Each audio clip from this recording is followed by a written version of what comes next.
ارشد ندیم جس طیارے میں سوار ہیں وہ طیارہ لاہور کے علامہ اقبال انٹرنیشنل ایئرپورٹ پر لینڈ کر گیا ہے. یعنی کہ طیارہ جس کی جو آمد کا ٹائم تھا وہ 12:55 تھا. آدھا گھنٹہ یہ فلائٹ ڈیلے ہوئی ہے اور 1:25 پر یہ طیارہ لینڈ کر گیا ہے لاہور کے علامہ اقبال انٹرنیشنل ایئرپورٹ پر,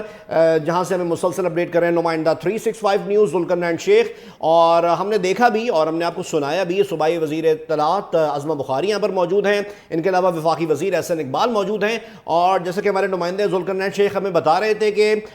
ان کے گھر سے ان کی فیملی کو حکومت پنجاب خاص پروٹوکول میں لاہور کے علامہ اقبال انٹرنیشنل ایئرپورٹ لائی ہے, جن میں ان کے والد شامل ہیں.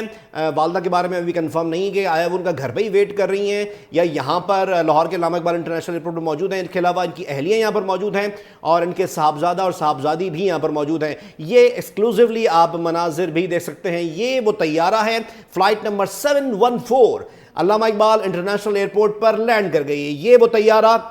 جس میں پاکستان کی جان, پاکستان کی شان, جیولن تھروئر, پاکستان کے سٹار کھلاڑی ارشد ندیم سوار ہیں. کنیکٹنگ یہ فلائٹ تھی پیرس سے استنبول سے تقریباً 5-5.5 گھنٹے کی فلائٹ, جس کے بعد اب سے چند لمحات پہلے, چند منٹ پہلے, 1 منٹ پہلے کہا جائے تو بالکل صحیح ہوگا, یہ طیارہ لینڈ کر گیا ہے علامہ اقبال انٹرنیشنل ایئرپورٹ لاہور پر. فقید المثال استقبال کے لیے یہاں پر بڑی تعداد میں شائقین موجود ہیں اور پیپلز پارٹی کے چیئرمین بلاول بھٹو زرداری نے خاص ہدایات جاری کی تھیں اپنی پارٹی کو کہ یہاں پر ان کی مقامی قیادت بھی پہنچے اور جو کچھ رہنما ہیں وہ بھی یہاں پر پہنچے اور ارشد ندیم کا استقبال کیا جائے. وہ ہمارے ہیرو ہیں اور جب وہ ایئرپورٹ سے باہر نکلیں گے ڈیفینیٹلی ہم یہ مناظر بھی دیکھیں گے. اور ہماری خواہش ہے, کیونکہ خواہش میں یوں کہہ رہا ہوں کہ سیکیورٹی کے اتنے سخت انتظامات ہیں کہ ہو سکتا ہے وہ میڈیا ٹاک نہ کریں, لیکن ہماری خواہش ہے کہ وہ میڈیا ٹاک کریں, ذوالقرنین شیخ سے ان کی کچھ چٹ چیٹ ہو, ذوالقرنین شیخ اپنے خاص انداز میں ان سے کچھ بات کریں. اور ہم نے دیکھا ہے کہ بڑے خوبصورت انداز میں وہ رسپونڈ کرتے ہیں ارشد ندیم,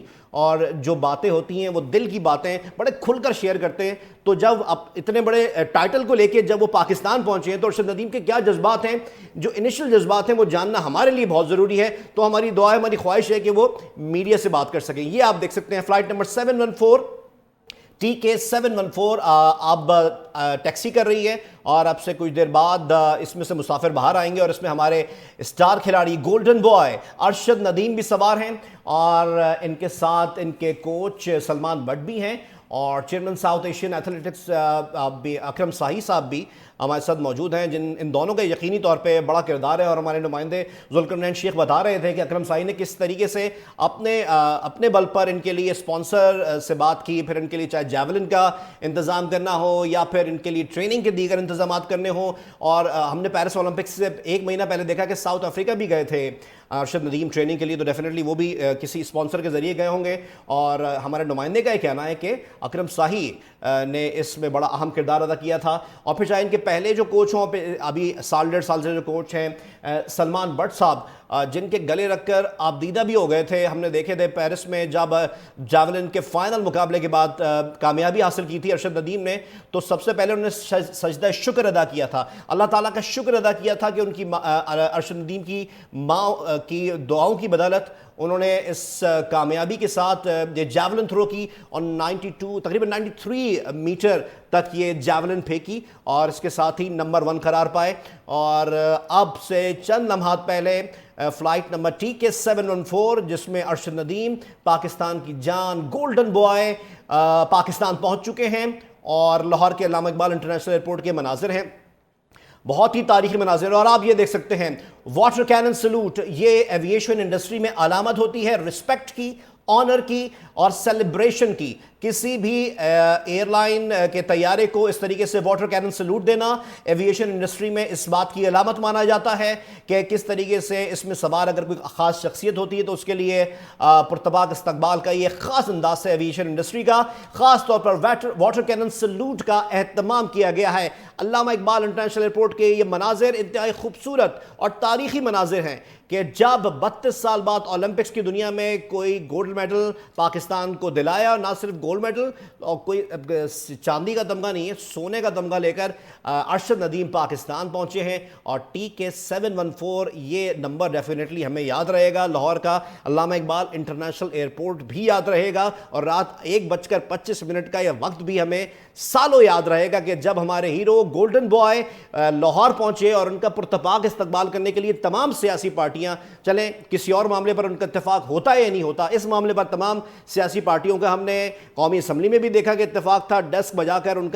ان کو خراج تحسین پیش کیا گیا. اور یہاں بھی ہم دیکھ رہے ہیں کہ مختلف سیاسی پارٹیوں کے جھنڈے موجود ہیں، اور اپنی اپنی قیادت کی ہدایات پر تمام جو وہاں پہ مقامی عہدیدار ہیں، جو رہنما ہیں، وہ تمام سیاسی پارٹیوں کے ہی تقریباً جو بڑی پارٹیز ہیں ان کے جو نمائندگان ہیں وہ یہاں پر پہنچے ہیں، تاکہ ارشد ندیم جب باہر آئیں تو انہیں اس چیز کا احساس ہو کہ انہوں نے کس قوم کے لیے یہ تمغہ جیتا ہے، اور یہ قوم جس کے لیے دعا کرتی ہے اگر وہ کامیاب ہوتا ہے تو یہ قوم کس انداز میں اس کا استقبال کرتی ہے. تو یقینی طور پہ پاکستانی تجھے سلام، ارشد ندیم تجھے سلام. آپ نے ہمارے لیے ایک گولڈ میڈل نہیں، ایک اعزاز حاصل کیا ہے. یہ ایک ایسا اعزاز جس کی وجہ سے پاکستان کا نام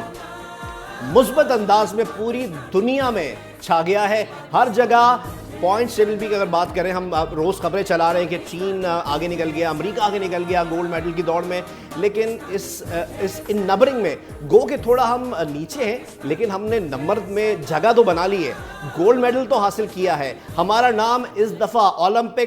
پیرس اولمپکس 2024 میں ان ممالک میں شامل ہو گیا ہے جنہوں نے گولڈ میڈلز حاصل کیے ہیں. تعداد سے کم فرق ڈیفینیٹلی پڑتا ہے، لیکن جو ترقی یافتہ ممالک ہیں وہاں پہ فیسلٹیز، کس طریقے سے ٹیلنٹ پر خرچ کیا جاتا ہے، وہاں پہ وسائل، اس کے حساب سے ہمارے ملک کا ایک ایسا ایتھلیٹ جس کے پاس اب سے چند مہینوں پہلے تک جیولن خریدنے تک کے پیسے نہیں تھے، اس نے اپنے بلبوتے پہ نہ صرف محنت کی، اپنی لگن سے ثابت کیا کہ اگر کوئی شخص، کوئی ایتھلیٹ اگر کوئی کارنامہ انجام دینا چاہے تو وہ فیسلٹیز کا رونا نہیں روئے گا، وہ اپنے دم پر، اپنے کانفیڈنس پر یہ کارنامہ انجام دے سکتا ہے. اور پھر ایسے کوچز مل جانا، ہم نے مختلف مواقع پر دیکھا کہ ان کے کوچز نے بھی یہ کہا کہ یہ ایک اچھے شاگرد تھے. بہت سی دفعہ ان کی ایسی انجریز ہو گئیں کیونکہ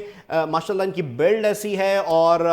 پھر 6 فیٹ 3 انچز قد ہونا ایک ایتھلیٹ کے لیے کبھی کبھی پریشانی کا بھی باعث بن جاتا ہے، کبھی بیک انجری، کبھی نی انجری.